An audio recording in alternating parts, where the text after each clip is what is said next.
Hey guys, how you doing? Ray here again. If you'd like to subscribe, it's Nitro Kyosho.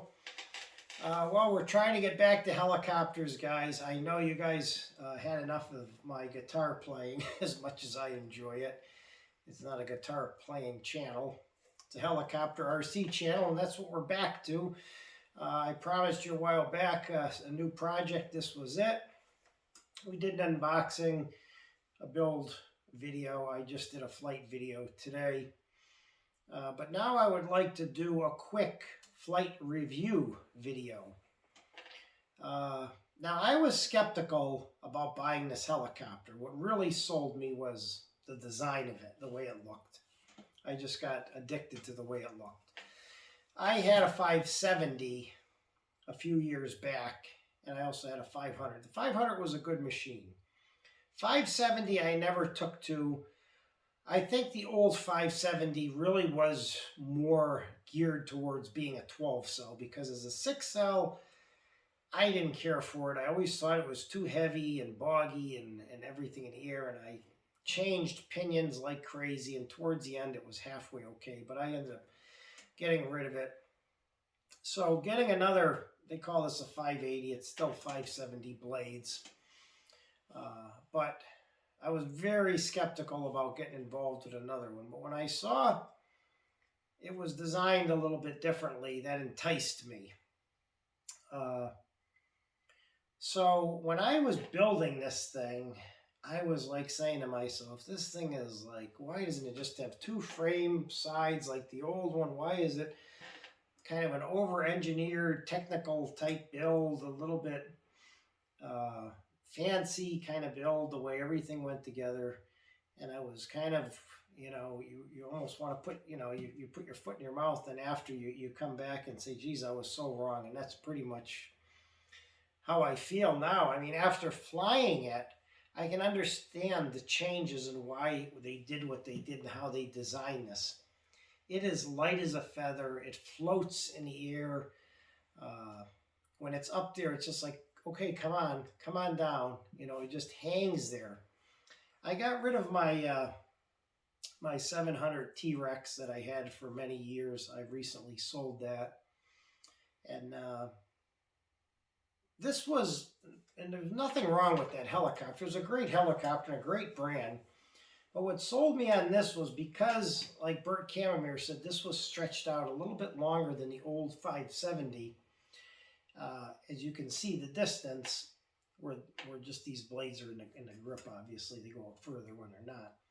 But it was designed where you don't have to stretch it. You could put 600 millimeter blades on this right now and 105 millimeter tail blades. Now, they do recommend changing the tail pulley and not running crazy RPMs if you're going to do that. But that's what, when I put this on the table next to the 700, and I said, well, it can't, because the way the carders are in the bottom, visually it looked bigger than the 700 T-Rex, and visually more than having just a little black boom coming down the back. So I ended up selling it and going to the 6 cell machine here. Now, I don't want to spoil it for you, but I do have something coming in the next week or so, another project, another helicopter, and another build we're going to do, which I'm excited about. But how I set this up, I've always found with Goblins that whatever pinion they give you, if you up it 1, you're good.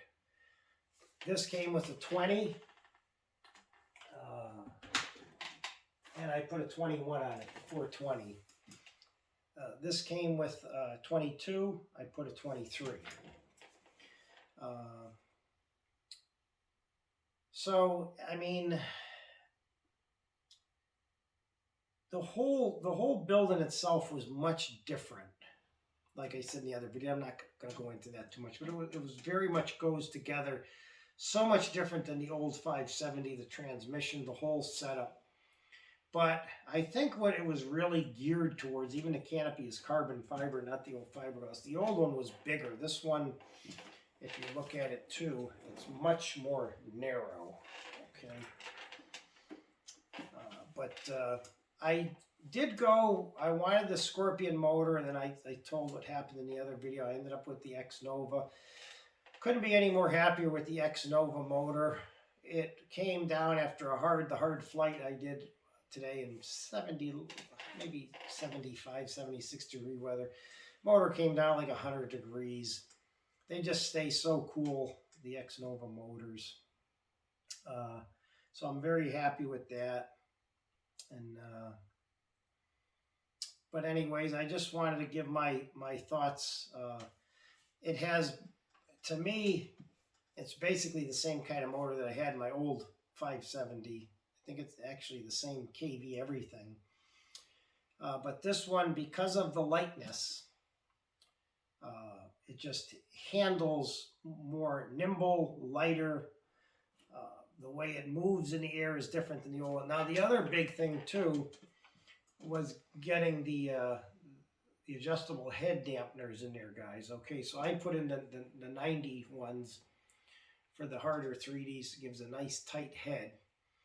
And the other thing I did was I replaced the 27 millimeter blade grip arms here with the 24 to make it more nimble. And but I'm still tuning it.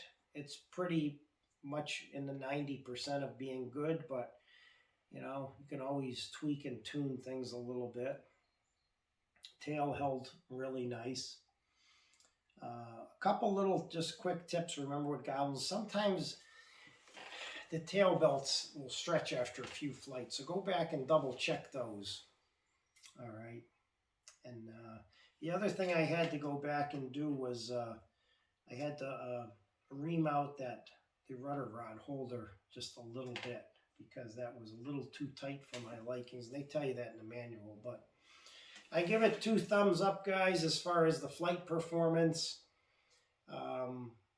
Really, with this machine, I'll go on a limb and say I don't think you really need 12 cell. It handles fine on 6 cell. It moves. And you got 1 battery in there, so you don't got to haul a bunch of batteries with you. So yeah, it's definitely, I like it. Couldn't be any more happy. It was an expensive build, but when you fly it, you realize why, you know, and the visuals of it just really good. The other thing I did, I know a lot of guys will put the mini servos, and as I showed you in the build and everything, I put full size, and I'm very happy that I put full size. I put the full size BKs with 500 ounces of torque, because just for the fact if you ever did want to run the bigger blade someday. But I had those on my other machine too. I personally am more confident and happy with the full size servo on something this big, because it really is approaching a 600 size for the most part. So that's my thoughts on it, and very, very happy with it. One thing before I get off, I just want to double check something here, because I could have been wrong what I said there. So let me just, I just want to, okay, so this one comes with a 23 tooth on the back pulley, okay, and okay, yeah. All right, I was correct. I just wanted, because I know some people will come back and say, Ray, you said something wrong. No, it did come with a 22 tooth motor pulley, and I upped it to a 23.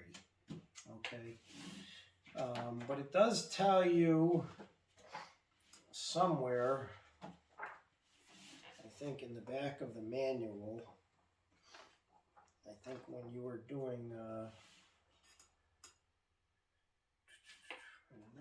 I mean, I know if you got one of these, you would have it, but I believe, I don't know if it shows you in the, it might show in the upgrade, but it tells you in here somewhere, and I don't want to waste your time flipping through pages here, but anyways, it does tell you in this manual, if you go through it on one of these pages, about if you do choose to put 600 millimeter, how to set it up, because they do want you to set it up a little different. So anyways, guys, always read the manuals. They got a lot of good info in there. Thank you for watching, and thank you for all the support over the years.